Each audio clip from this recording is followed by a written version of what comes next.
Hi everyone, welcome back to another tutorial from Crazy Gamer.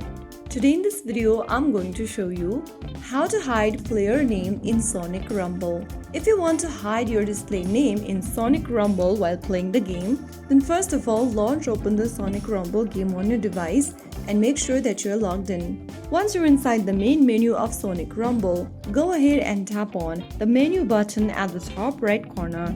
Now tap on the settings button on the right corner to open up the settings menu. Now on the next page where it says settings, go ahead and tap on customize right next to battle settings.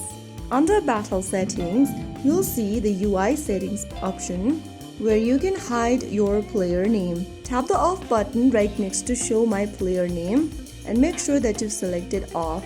You can also choose to hide other player's name or display marker on self. Make your selection from the UI settings and you can then go back and start the game, and you'll then be able to hide your player name in Sonic Rumble. If you found the video helpful, don't forget to like, share and subscribe to our channel.